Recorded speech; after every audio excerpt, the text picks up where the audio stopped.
Jumpin In on Manx Radio. With Howard and Chris Kane. Hello. Good evening. And welcome.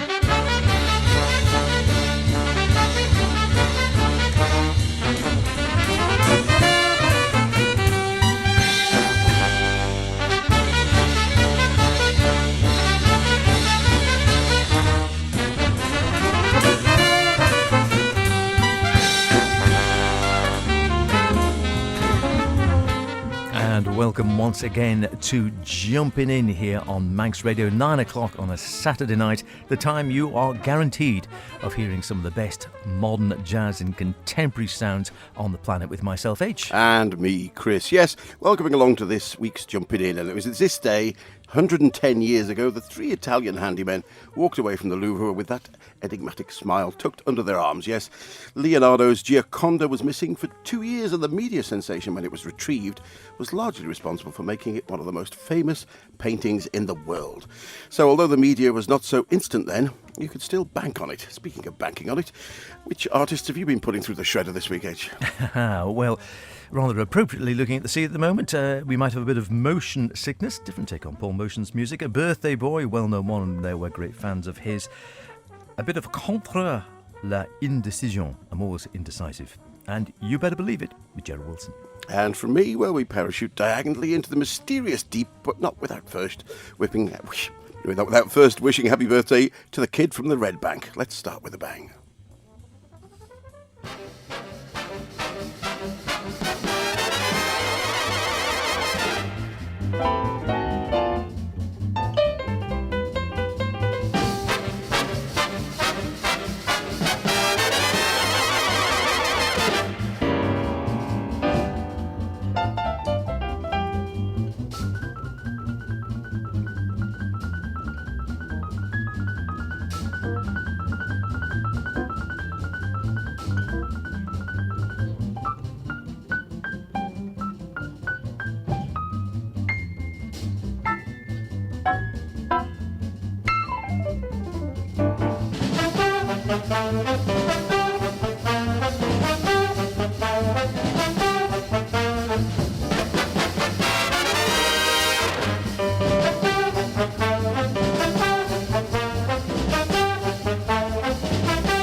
Yeah, The Kid from the Redbank, perhaps one of the most famous titles from this week's birthday boy. Well, one of them, in fact, William J. Basie, better known as Count Basie.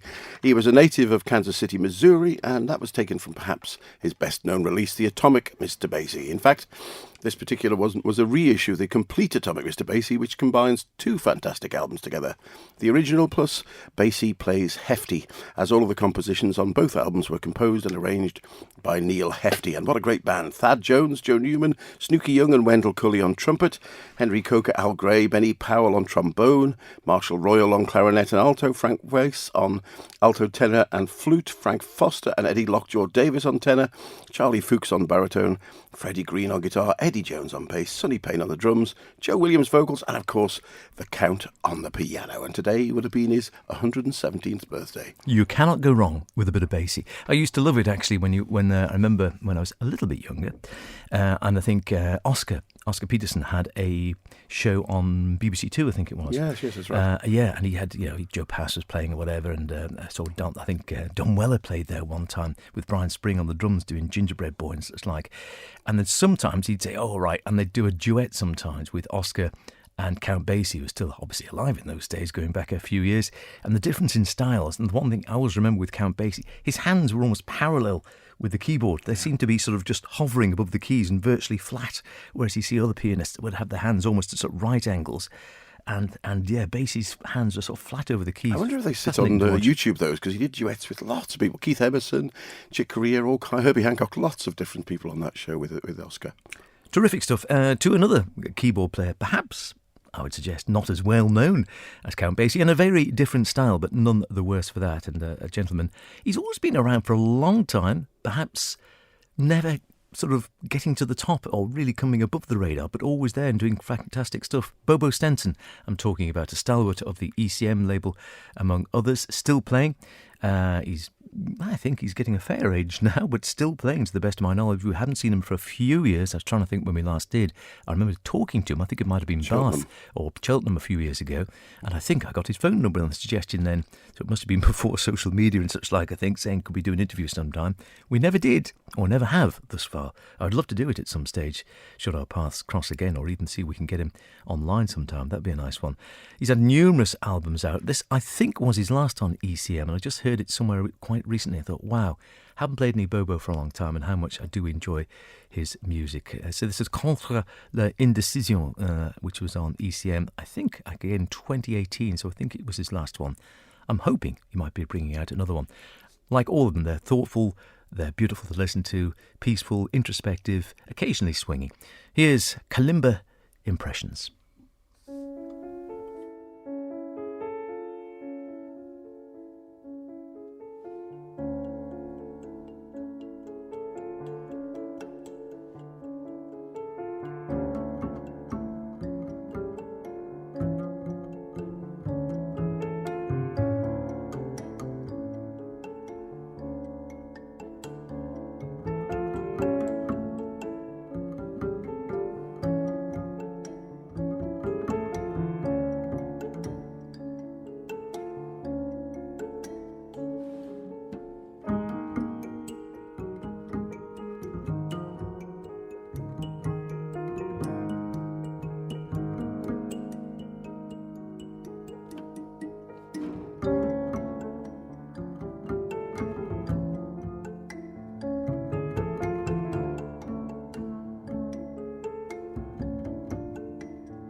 Great track from a great album, Contre l'Indecision on ECM, the Bobo Stenson Trio. Bobo on piano, Anders Jorman double bass, Jan Veld at the drums. I think Jan Christensen used to play there as well, but he's certainly used Jan Veld for quite a few albums in recent years.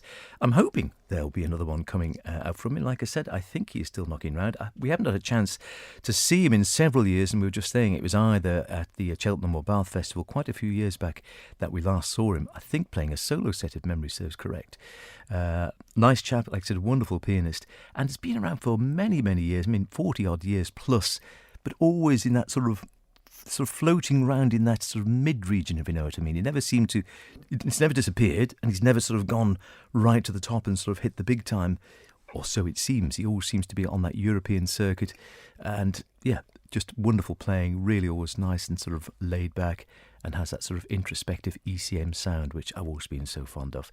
So yeah, let's hear more from Bobo, and let's keep our fingers crossed for another album soon. I'm sure there's plenty of others who are in the same sort of position where they're constantly working, enjoying what they're doing, and don't actually worry too much about moving anywhere on the radar as long as they're out there with happy and satisfied audiences. Now, Seattle-born saxman Chase Baird was obviously slated for great things. Mentored from the age of 14 by the late, great Michael Brecker, Chase released his highly acclaimed debut album, Crosscurrents, back in 2010. Now aged 33, he waited some 9 years to release his sophomore album, A Life Between. Well, the interim period has seen him play and record with vibraphonist Mark Sherman, Chaka Khan, as a bit of a change, and a stint with the Bingers Big Band. So is it worth the wait? Well, let's find out. Here's Ripcord.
that fast ending there. Chase Baird on sax there with Ripcord, the opening track of his 2019 release, A Life Between, featuring a pretty great band, actually. Brad Meldau, your favourite H, on piano, Antonio Sanchez on the drums, Nia Felder on guitar, rocking out a little bit there, and Dan Chmieliński on bass, not forgetting, of course, Chase on the sax. Really nice album, this, I think, and it's got echoes of lots of his influences that he claims, people like Nirvana and Radiohead as early inspirations, which you can hear with some of the rock influence throughout the album, but really good. And good composer, worth a listen.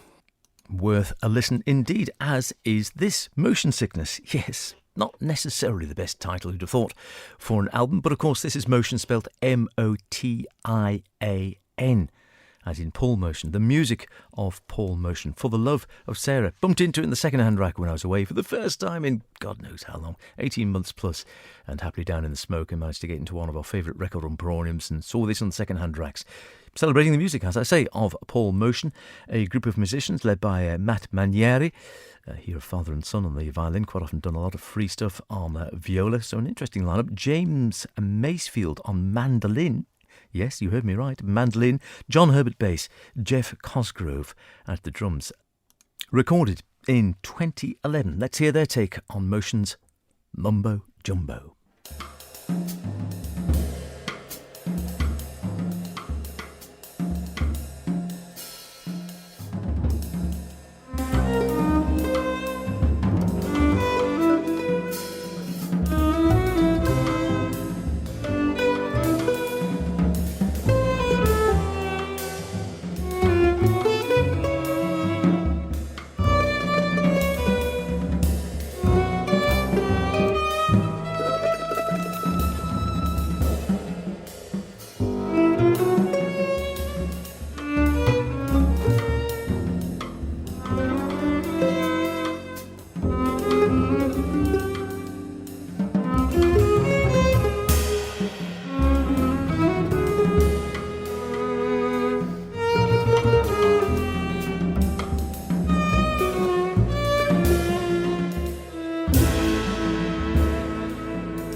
Nothing if not interesting, as they say, which indeed you'd apply to the man himself, Paul Motian, sadly no longer with us. Always an interesting composer. Worked at the keyboard, he said, and just sort of heard a tune, picked it out, put down the melody, and then I think improvised with it with musicians, and he always worked with the best musicians, and these tracks sort of came out. Mumbo Jumbo, that one's been oft recorded by Motian himself with his trio with Joe Lovano and Bill Frisell, amongst others. I think the Bad Plus have taken it. Numerous bands have done their takes on that. One of his better known tracks. In that case, like I said, Matt Minieri on viola, James Masefield mandolin, John Herbert bass, Jeff Cosgrove at the drums. An interesting lineup. I'd be interested to see if they've done much more. Motion Sickness, For the Love of Sarah, the album. And yes, I'm glad I picked that one up off the racks. Yes, very interesting indeed. Now, sometimes it's difficult to decide quite what genre best describes a lot of modern jazz, drifting between classical and folk influences, as well as rock and ambient styles, and even minimalism, more of which next week. But for a good straight-ahead session, you could do a lot worse than grabbing a copy of Sideslip, the debut album from young London saxophonist Alex Weston King. Here's the title track.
Sideslip there. That's an aviation term if you didn't know, and a nice feeling if you like flying, but it's also flying on that particular track, isn't it? Released at the end of June this year, the title track of London saxman Alex Weston King's debut release on the Ubuntu label. Sam Leake on the piano, Johnny Wickham on the bass, Jay Davis on drums, and a special guest, James Copus, whose debut we've played a number of times on the trumpet. Alex also cites Alex Garnett as the source of inspiration and mentor for him, and indeed Alex also produced the album and joined the band for their launch party, which was one of our favourite haunts, the 606 Club.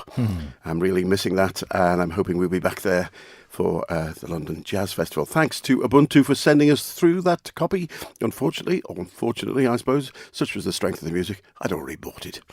Quite right too. Real swinger. Enjoy that. Great music. And yes, fingers crossed, we'll get back to the 606, enjoy some great live jazz there, and some other good food as well, it has to be said. You're listening to Jumpin' In with Chris and myself, H, here on Manx Radio. Of course, all the best in modern and contemporary jazz here on a Saturday night. Second birthday boy we mentioned, big one at the top, Count Basie. And here's another man happily still with us, celebrating his 81st birthday, I think it is nonetheless, Enrico Rava. Fantastic trumpet player. We've been enjoying his music for a goodly number of years on various albums and various labels over the years as well. This one will go back to 1994 when he'd be a mere stripling, rather electric 5 featuring Gianluigi Trovesi and a track called Da Silva.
Hi, this is Maria Schneider, and you're listening to Jumpin' In with H and Chris on Manx Radio.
started with a great big band sound, and we're getting towards the end with a great big band sound as well.